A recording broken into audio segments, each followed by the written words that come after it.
For example अगर मुझे यही नहीं आता sine square theta plus cos square theta is equal to 1, अगर मुझे यही फॉर्मूला याद नहीं तो मैं एग्जाम में कैसे निकालूंगा? मैं कहूंगा चलो पहले ये परपेंडिकुलर हो गया, बेस हो गया, हाइपोटेन्यूस हो गया, चलो पहले पाइथागोरस लगाते हैं, P square plus B square is equal to H square. तो चलो इसको अब यहाँ डिवाइड में ले आते हैं, तो ये हो गया हमारा, क्या कहते हैं, ये बन गया। अच्छा, p बाई एच तो साइन थीटा होता है, तो ये क्या हो गया, sine square theta plus cos square theta is equal to 1। अब बताओ टाइम कब बचेगा? जब ये सीधा अप्लाई कर दोगे या फिर ऐसे निकालोगे, और ऐसे निकालना भी आना चाहिए। अगर ये 15 मिनट में हो जाता है तो वो 5 मिनट हम यहाँ यूटिलाइज करेंगे, अगर ये 5 मिनट लेट होता है तो इसको हम 10 मिनट जल्दी यूज करेंगे। सो हाय एवरीवन, वेलकम टू अपनी कक्षा 9, 10, 10। दिस इज योर तनिष्क भैया एंड आज हम मैथ्स के पेपर के बारे में एक प्रॉपर स्ट्रैटेजी लाए हैं, जिसमें हम देखेंगे कि क्वेश्चन पेपर को कैसे अटेम्प्ट करना है, किस सेक्शन को कितना टाइम देना है, कौन से रिसोर्सेज से पढ़ना है, ग्राफ शीट को कैसे यूज करना है, एंड एक लास्ट में एक फॉर्मूला शीट भी है जो ऑलरेडी चैनल पे अपलोडेड है, उसका लिंक आपको डिस्क्रिप्शन बॉक्स में इस वीडियो पे भी मिल जाएगा। आई होप आपका साइंस का पेपर काफी अच्छा गया होगा, नहीं गया तो भी वो लो फील नहीं करना। इस पेपर में हम फोड़ेंगे कैसे कैसे पढ़ना है, इस एक दिन को पूरा यूटिलाइज कैसे करना है, इस वीडियो में आज हम पढ़ेंगे। तो अब हम आ जाते हैं पेपर पैटर्न में। तो पेपर में सेक्शन ए में हमें 20 क्वेश्चंस दिए जाएंगे, सेक्शन बी में 20 क्वेश्चंस, एंड ये जो सेक्शन सी है इसमें 10 क्वेश्चंस दिए जाएंगे जो कि केस बेस्ड स्टडीज होंगे। दो दो क्वेश्चंस होंगे जिसमें हमें हर एक में 5-5 चॉइसेस दी जाएंगी और हमें 4-4 अटेम्प्ट करने हैं। तो बट इन 20 क्वेश्चंस में से हमें 16 अटेम्प्ट करने हैं, इनमें से हमें 16 अटेम्प्ट करने हैं, इनमें से हमें 8 अटेम्प्ट करने हैं। टोटल क्वेश्चंस कितने हो गए? 40 क्वेश्चन। मतलब एक क्वेश्चन कितने मार्क्स का हुआ? 1 मार्क्स का। मतलब एक क्वेश्चन कटते ही हमारे कितनी परसेंटेज डाउन होगी? 2.5%। ठीक है, क्योंकि क्या होता है 40 इंटू 2.5 हमारा होता है 100%। चलो ये तो वो बातें हो गई, बट अब हमें कितना टाइम देना है, कितने सेक्शन को कितना टाइम देना है। हमारा जो टोटल टाइम है वो कितना है? वो है 90 मिनट्स। तो सेक्शन ए में हम लगाएंगे 20 मिनट्स, सेक्शन बी में हम लगाएंगे 35 मिनट्स, एंड सेक्शन इसमें लगाएंगे हम 15 मिनट्स। अगर हम ऐसे ऐसे करते हैं तो लास्ट में हमारे पास 20 मिनट्स बच जाते हैं। किसके लिए?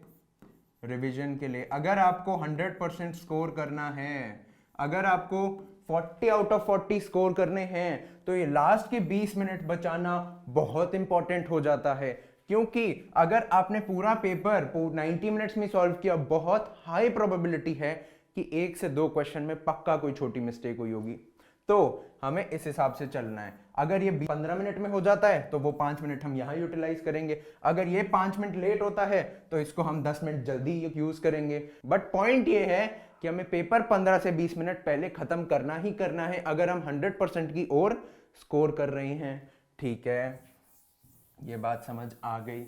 अब भैया पढ़ना कैसे कैसे है, किन किन रिसोर्सेज से पढ़ना है, तो वो आपको बता देंगे।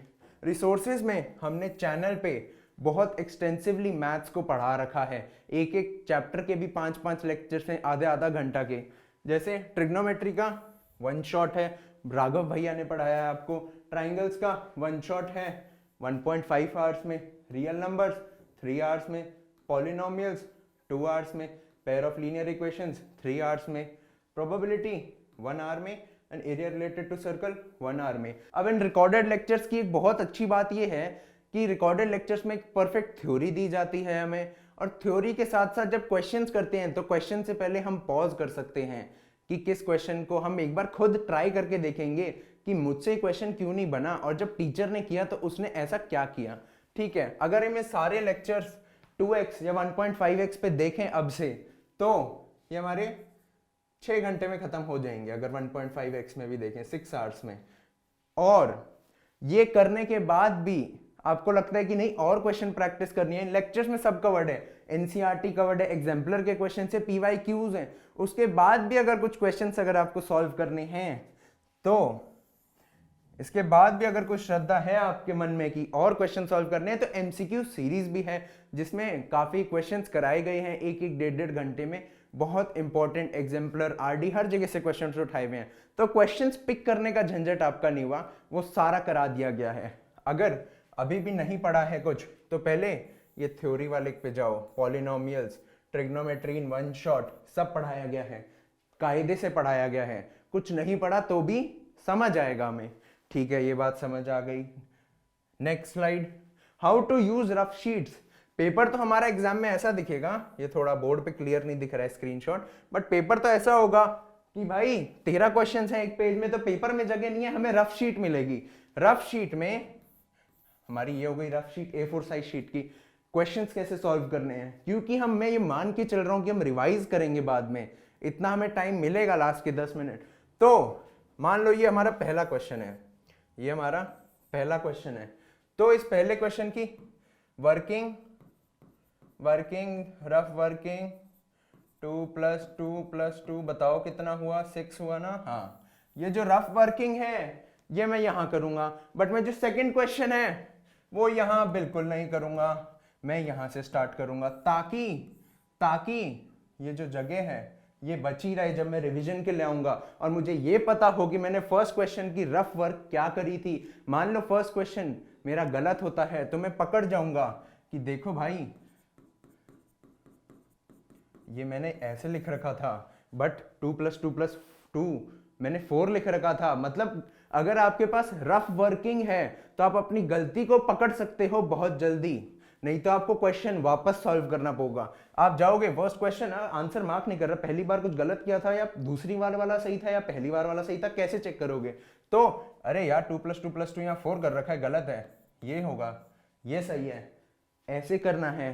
तो ये जगह खाली बच जाती है, ये जगह खाली बच जाती है जब मैं रिवीजन करूंगा। और शीट्स कितनी यूज करो उसमें कोई मनाही नहीं है। दूसरे क्वेश्चन की रफ वर्किंग यहाँ करूंगा मैं, ये जगह खाली छोड़ दूंगा मैं। तीसरे क्वेश्चन की यहां करूंगा मैं, यहां ये जगह खाली छोड़ दूंगा मैं। जगह खाली छोड़नी है, वर्किंग क्लीन करनी है। रफ वर्किंग मतलब वर्किंग में भी थोड़ी हैंडराइटिंग अच्छी रखनी है, ताकि जब हम वापस आए तो हमें समझ आए, कोई खिचड़ी पकी हुई ना हो कि खुद की हैंडराइटिंग हमें समझ में नहीं आ रही है। ठीक है, रफ शीट्स को कैसे यूज करना है समझ आ गया, रफ शीट्स को कैसे यूज करना है समझ आ गया। अब क्या है, ये फॉर्मूला शीट्स हैं, लिंक आपको डिस्क्रिप्शन बॉक्स में मिल जाएगा, यहाँ आपको स्क्रीन पर दिख रही होंगी।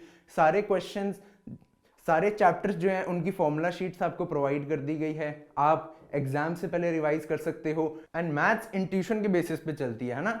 अगर एक बार मुझे सारे फॉर्मूलेज याद हैं, मान लो ये सारे चैप्टर्स हैं, इसके सारे फॉर्मूलेज जो हैं मुझे टिप्स पर हैं और इसके सारे फॉर्मूलेज मुझे याद हैं, तो काफी क्वेश्चंस तो होंगे जो फॉर्मूले से ही सीधे हो जाते हैं। कुछ क्वेश्चंस होंगे जिनमें नहीं कि भाई tan की फॉर्म में दे रखा है क्वेश्चन ट्रिगो में, इससे कर रहे हैं तो सॉल्व नहीं हो रहा, इस क्वेश्चन को साइन और कॉस की फॉर्म में कन्वर्ट करना पड़ेगा। ये इंट्यूशन कैसे डेवलप होगी, ये प्रैक्टिस से होगी हमारी। तो हमें एमसीक्यू सीरीज करनी है, हमें थ्योरी प्रॉपर पढ़नी है और हमें फॉर्मूलेज याद होने चाहिए, बेसिक चीज फॉर्मूलेज याद होने चाहिए। हमारी प्रैक्टिस एक बार को हमें क्या कहते हैं, प्रैक्टिस का में एक बार को चल सकता है, लेकिन फॉर्मूलेज कभी कभी डायरेक्ट आ जाते हैं एग्जाम में, जस्ट फॉर्मूला सीधा अप्लाई करना होता है, हम क्वेश्चन सॉल्व नहीं कर पाते, तो फॉर्मूलेज याद होना जरूरी है। ठीक है, कि फॉर्मूलेज एक बार याद कर लिए, फिर उससे रिलेटेड कि इस फॉर्मूले से ये क्वेश्चन होता है, इस फॉर्मूले से ये क्वेश्चन होता है, ये जो क्वेश्चन होता है ये इन दोनों फॉर्मूले से यूज होता है। ठीक है, इस क्वेश्चन का जो ये लॉजिक है ये उस क्वेश्चन में लगता है, ये डेवलप होता है प्रैक्टिस से। ठीक है, तो बेसिक जो बेस है हमारा कि फॉर्मूलेज याद होने चाहिए, वो practice and intuition and linking of questions तो वो तो बाद में भी हो जाएगी, बट फॉर्मूलेज वो होगी प्रैक्टिस से। ठीक है, फॉर्मूलेज हमारी स्पीड बढ़ा देते हैं, एक्यूरेसी बढ़ा देते हैं, या तो निकालते रहे हम, है ना। फॉर एग्जाम्पल अगर मुझे यही नहीं आता sine square theta plus cos square theta is equal to 1, अगर मुझे यही फॉर्मूला याद नहीं तो मैं एग्जाम में कैसे निकालूंगा, मैं कहूंगा चलो पहले ये परपेंडिकुलर हो गया, बेस हो गया, हाइपोटेन्यूस हो गया, चलो पहले पाइथागोरस लगाते हैं, P square plus B square is equal to H square, तो चलो इसको अब यहाँ डिवाइड में ले आते हैं, तो ये हो गया हमारा क्या कहते हैं, ये बन गया। अच्छा p/h तो साइन थीटा होता है, तो ये क्या हो गया, sine square theta plus cos square theta is equal to 1। अब बताओ टाइम कब बचेगा, जब ये सीधा अप्लाई कर दोगे या फिर ऐसे निकालोगे, और ऐसे निकालना भी आना चाहिए। तो इसमें क्या करना है, फॉर्मूला शीट लो, पढ़ो, याद करते रहो, याद करते रहो। अब इसे फॉर्मूला रटना ही कहेंगे हम, बट ये हेल्पफुल बहुत होता है एग्जाम में।